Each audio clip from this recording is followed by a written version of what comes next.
sekolah dari 11 IPS 1 absen 35 mau menyimpulkan tentang berita pengangguran. Berikut adalah beritanya. Pandemi COVID-19 berdampak pada 18.000 tenaga kerja dari 29 perusahaan di Jawa Timur. Hampir 2.000 pekerja mengalami pemutusan hubungan kerja atau PHK dan 16.000 pekerja sisanya terpaksa dirumahkan. Pranajaya Arditian jadi satu di antaranya. Pekerja di sebuah rumah makan cepat saji itu sudah sejak akhir Maret dirumahkan dengan kebijakan pemotongan upah sampai 50%. Untuk menyambung hidup istri dan 2 anaknya, Pranajaya berjualan baju secara online dan menggelar lapak saat Car Free Day yang kini juga telah ditutup. Untuk waktunya kita belum tahu kepastiannya sampai kapan tutupnya, dan upahnya sudah diberitahukan untuk pemotongan 50%. Kepala Dinas Tenaga Kerja dan Transmigrasi Pemerintah Provinsi Jawa Timur Himawan Estu mengungkapkan, sudah berkirim surat ke Kementerian Tenaga Kerja terkait kebijakan PHK dan dirumahkannya 18.000 pekerja di Jawa Timur. Nama-nama yang didata ini diusulkan untuk mendapatkan insentif dari alokasi dana Kartu Prakerja. Ramayana Depok juga harus tutup selamanya. Karyawannya juga terpaksa di PHK. Ketua Pimpinan Unit Kerja Serikat Pekerja Ramayana Lestari Sentosa Kurniati mengatakan, keputusan PHK ini terpaksa dilakukan lantaran manajemen sudah tidak bisa lagi menutupi beban operasional imbas dari wabah COVID-19. Karyawan yang di PHK juga hanya diberi pesangon sebesar 9 kali gaji, berbeda dengan ketentuan UU Ketenagakerjaan nomor 13.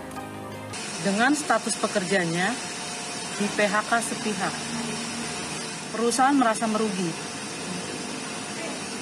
Penjualannya turun drastis. Video karyawan Ramayana Depok yang menangis usai di PHK pun sempat viral. Video ini mengundang simpati dan duka dari warganet. Tim Liputan, CNN Indonesia. Tersebut adalah contoh dari pengangguran siklis, di mana jenis pengangguran ini disebabkan karena pengangguran tenaga kerja sebagai akibat dari siklus bisnis atau fluktuasi ekonomi seperti resesi. Ketika kondisi ekonomi memburuk karena pengaruh penurunan permintaan konsumen untuk barang dan jasa, maka semakin menurun produksi dan semakin sedikit pula pekerja yang dibutuhkan. Sekian, wassalamualaikum warahmatullahi wabarakatuh. Assalamualaikum warahmatullahi wabarakatuh. Perkenalkan, nama saya Siti Yuliana Novitasari, kelas 11 IPS 1, nomor absen 30.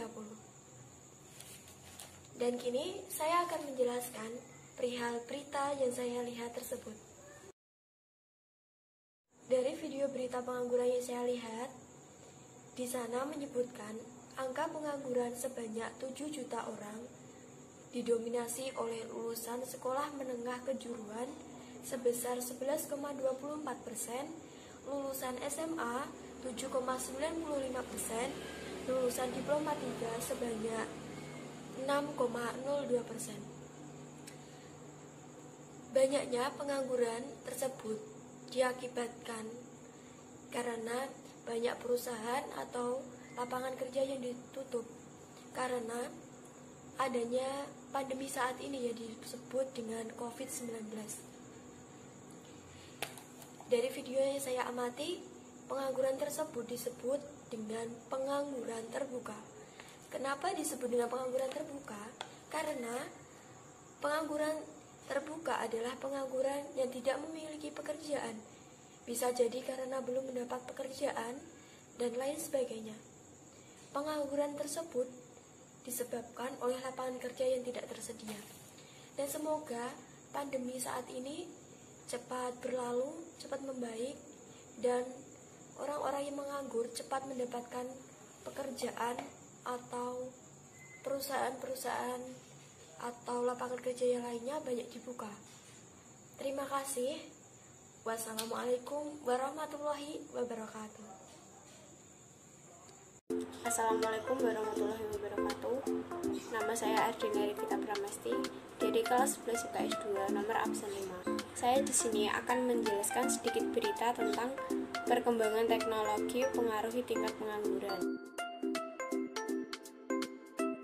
seperti yang dikatakan Menteri Keuangan Sri Mulyani Indrawati. Meningkatkan perkembangan teknologi yang sedemikian pesat akan mempengaruhi keterserapan tenaga kerja dalam industri dan akan berdampak terhadap peningkatan angka pengangguran. Untuk masalah Assalamualaikum warahmatullahi wabarakatuh. Saya Alivia Kuratinisa, absen 3, kelas 11 IPS 1.